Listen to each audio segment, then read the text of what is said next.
What we are witnessing in Ghana, however, are conspiracies to commit political crimes that will give advantage to their respective political parties. It is unrefined, it is cruel, it is illegal and unacceptable. It is inconsistent with Ghana's civilization. This phenomenon began slowly with the bringing forth of our Fourth Republic in '92, when parties began to protect their ballot boxes with macho men. It has evolved through different phases of ugliness through to 2009 and reached a climax in 2017 with memories of unwarranted attacks on police officers, judges in the courtroom, locking up of public officers, and then the events of the Agyinasare West Wuogon by-election, which is currently under inquiry.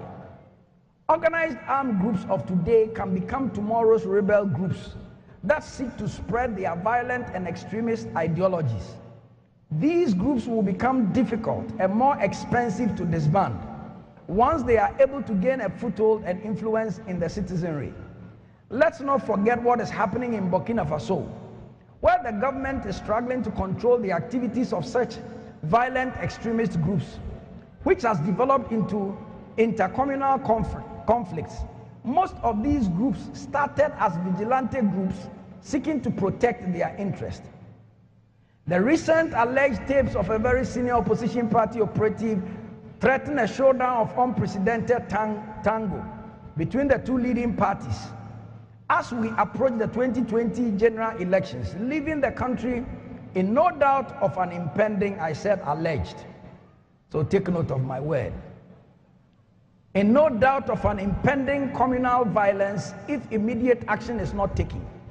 Our fledgling democracy has been taken back several years away from maturity. A sad reflection on our modern day Ghanaian politician indeed. The only solution is for the police and the military to be given independent and unambiguous authority to deal ruthlessly with the menace in order to make illegal party armed militias highly unattractive. I support a legislative approach to outlaw such groups and impose heavy penalties on such offenders in our society.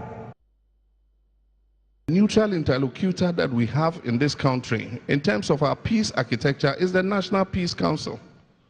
We must have had disagreements with the chairman, and it was in the heat of post-Agyinasare West Wuogon. The chairman had been interviewed, and in a way, when I listened to the audio, the presenter misled him in many ways. If you listen to that audio again. And so on our side, we said, but as chairman of the Peace Council, the first thing you must do is to condemn the violence first. Then after that, now you look at what who said or what who didn't say. But without condemning the violence, the presenter asked, he says, so what of President Mahama, what he said, boot for boot, will you condemn it? The Peace Council chairman said, I haven't heard what he said. And the presenter said, oh, I can tell you on assurance, he said it. And that there are witnesses, we can even bring the audio and play it to you.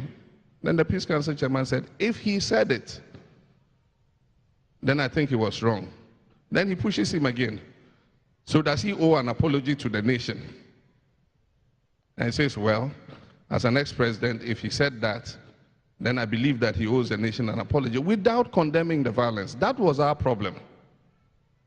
If you had condemned the violence and then you commented on what the former president said, that would be acceptable. So in the circumstances, of course, I mean, for a chairman who had witnessed the violence, the guy whose leg was shot, the bone had shattered and the bone fragments were lying on the ground. Anybody who saw it would be traumatized.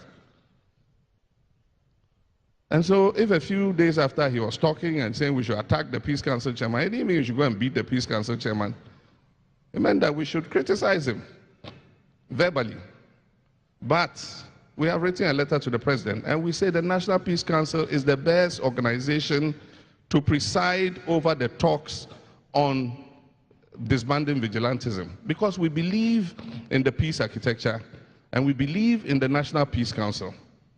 We don't have a problem with the National Peace Council. So we have suggested that the Peace Council should be, and that all the clergy, the stakeholder clergy, should be part of that discussion. and that we should have the security organizations as part of that discussion. And so we have sent our proposals back to the president. And I'm sure that if this is structured properly, then we can address the issues of vigilantism.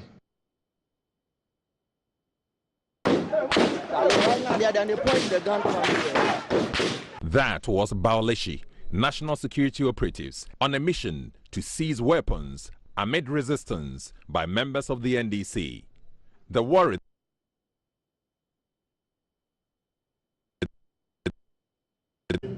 here, I have had calls from senior police officers who said, "Hello, we salute you," and that this is the time that we are going to unveil the real faces behind. The police are not happy because they have been trained. They have a reputation to protect. You are going to bring people on the streets. You put police uniform on them, and you are giving the police bad name. So there are several police people who are not happy.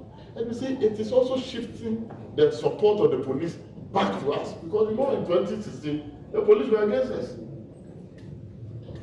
So that is that aspect. The other aspect is the EC check.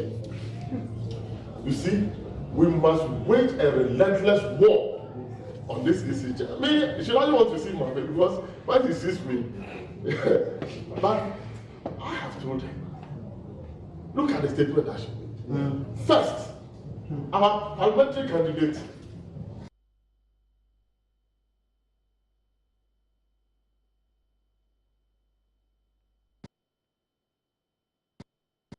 Ibia okay Ibia party for na editum party for no so ninja ho. One ne party for ni shia. The party accepts all what he said. Party members are happy about it. He met his party members. They are happy about his utterances. That is why they clapped at the point. It was a meeting of our communications team. We meet once every week. Bad people joined the meeting and recorded the discussion. Canadian Japan made portions of the audio available last week. What you hear today is the rest of them. This will not discourage us from talking about the bad things happening in government.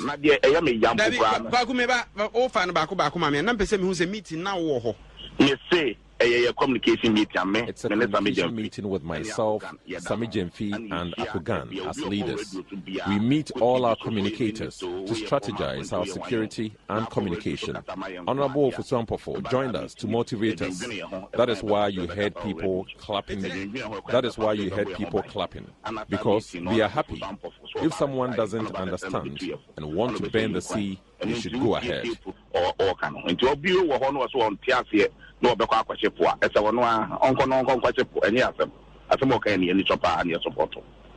The tape which is being circulated in the media is a doctored tape.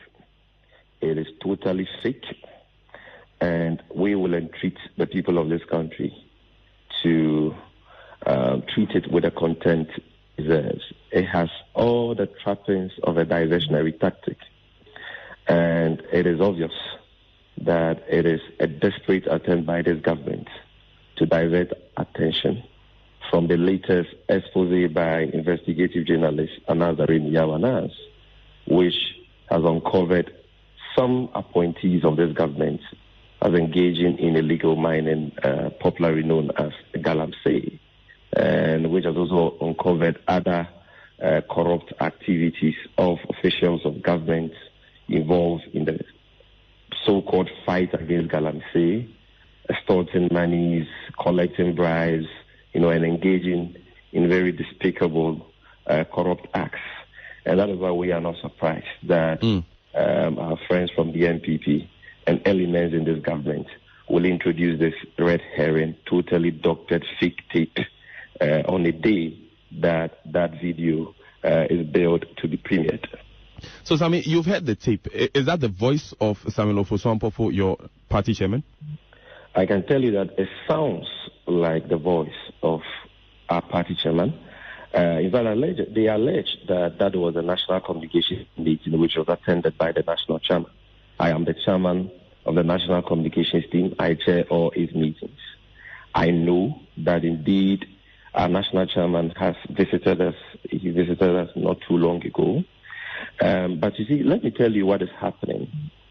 You know, because this government is a sinking government, because they are still the people of this country. We know how they've become a monumental failure relative to all their flagship promises and the expectations of the Ghanaian people. Hence, the untold hardships, debilitating hardships that Ghanaians are going through. And so government has resorted to espionage by spying on political opponents. Not too long ago, the office of one of the senior most members of our party was broken into.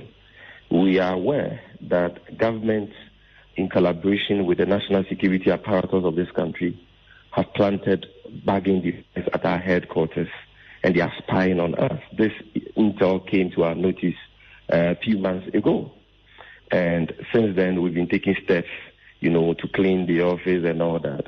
So what they do is that they spy on us, record meetings, and because they don't find anything indicting, anything damaging, anything which suits their selfish political, interest, what they do is that they slice the tapes, insert their own versions, and then with technology available today, clone the tapes as though, the tapes, the recordings are genuine.